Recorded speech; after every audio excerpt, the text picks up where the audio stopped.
Je vais lire un peu de cette revue qui s'appelle Les Romanov, qui fait partie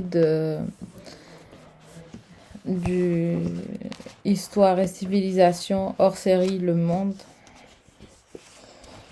écrite par Jean Descartes, qui est journaliste et écrivain, auteur de nombreux ouvrages historiques sur les grandes familles de la noblesse européenne. Et là, il parle des Romanov, 10 générations qui ont façonné la Russie. Donc, en introduction, il écrit « 108 ans sont passés depuis la révolution bolchevique d'octobre 1917. Presque autant depuis l'assassinat du dernier tsar, de sa famille et de ses proches en 1918, et 36 années se sont écroulées depuis l'effondrement de l'URSS. Cette histoire passionnante, brûlante, fascinante et incroyable est celle du plus grand pays du monde d'un point de vue géographique qui, en quelques années, a repris sa place d'État essentiel.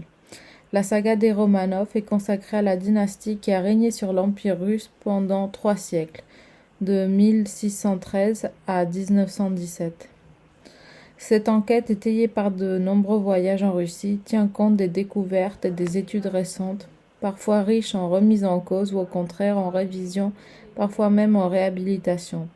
Il s'agit de comprendre dans quel environnement cette histoire de l'ancienne Russie est maintenant racontée, expliquée et comprise. La Russie, présidée par M.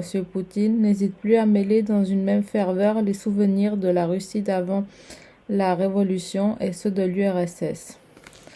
Depuis l'an 2000, les manuels d'histoire du XXe siècle ne cessent d'être remaniés, ce qui montre combien une version officielle reste le reflet de l'époque à laquelle elle est consignée. Pour faire le grand ménage dans les mensonges, le président russe a exigé au printemps 2007 que les manuels mis à jour destinés aux enseignants, aux élèves et aux étudiants rendent leurs jeunes fiers de leur pays, car c'est de la fierté nationale qu'il s'agit. Tout un pays part à la recherche de son passé. Le spectaculaire nouveauté dans l'obsession officielle de réconcilier les citoyens avec leur passé remonte à 1998. Lors de l'inhumation des restes identifiés de la famille impériale dans la cathédrale Saint-Pierre et Saint-Paul de Saint-Pétersbourg, en présence du président Boris Yeltsin. Pour y pénétrer avec son épouse, il attendit que le canon de la forteresse tire à blanc à midi, comme chaque jour depuis Pierre le Grand, pour indiquer l'heure exacte. De ce jour, les tsars, leurs familles et leurs partisans ont fait aussi le retour dans l'histoire officielle russe. Les Romanov ne sont plus systématiquement honnis, exécrés, haïs. Au contraire, on cherche même à les comprendre, à en savoir plus. Au minimum, ils ont droit au respect et à la dignité. La famille de Nicolas II a souffert. Elle aussi, c'est maintenant reconnu. Les martyrs ne sont plus d'un seul côté, et leur souvenir est ressenti comme une seconde forme de légitimité. Le retour au vieux berceau de la sainte et éternelle Russie. Si l'Union soviétique était un système, la Russie reste une civilisation. Depuis quelques années, les ambassadeurs de Russie rachètent, lorsqu'ils peuvent, les souvenirs de l'ancienne Russie vendus aux enchères. Le passé impérial, qui n'intéressait officiellement personne, est devenu une valeur sûre. L'honneur retrouvé. Jean Descartes. Le mercredi 1er octobre 2008, après une instruction commencée en 1995, la Cour suprême de Russie a jugé définitivement que les répressions et l'exécution de la famille impériale dans la nuit du 17 juillet 1918 étaient infondées et injustifiées, les prisonniers ayant été victimes de la terreur bolchevique sur ordre de Lénine. Le tsar Nicolas II, son épouse et leurs 5 enfants, n'ayant même pas eu le droit à un simulacre, sont donc réhabilités. 107 ans après ce massacre, les Romanov retrouvent leur honneur, ce passé perdu, mais peu à peu retrouvé, que cet ouvrage se propose de raconter jusqu'à ses mises en lumière les plus actuelles. Donc voici, nous avons une carte de la Russie par période historique.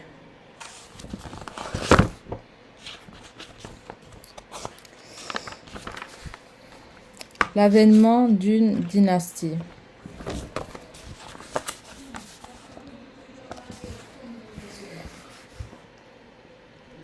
Précédant les Romanov, des princes varegs, une régente religieuse, des usurpateurs et des héritiers ont forgé la Russie durant 7 siècles.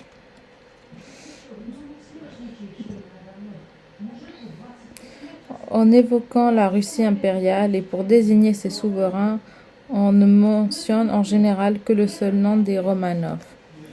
Or, précédant l'arrivée au pouvoir de cette illustre lignée, c'est-à-dire avant 1613, une autre dynastie s'impose pour contrôler ce territoire immense.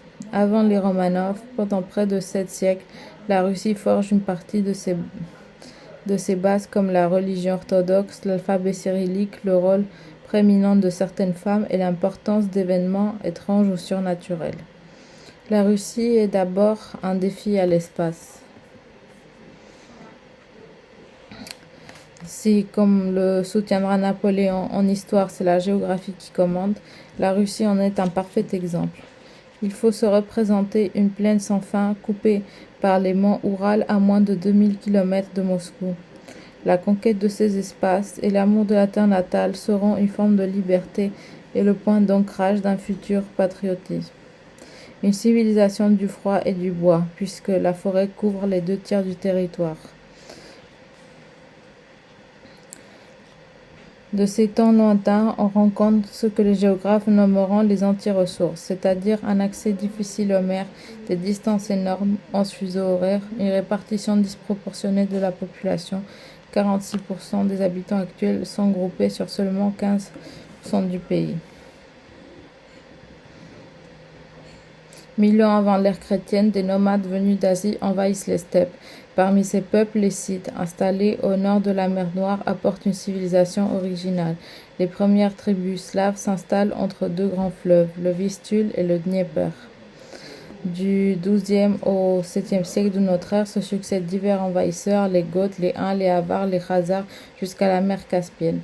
Pour leur résister, les Slaves, qui ne forment pas d'État, engagent des Scandinaves. Ce sont des commerçants armés, des Vikings marchands apparentés aux Normands qui ravagent l'Europe occidentale.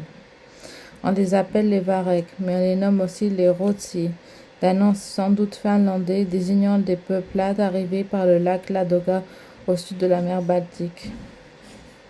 Ces mercenaires commerciaux assurent la relative tranquillité d'un axe économique important, celui reliant la Baltique à Byzance.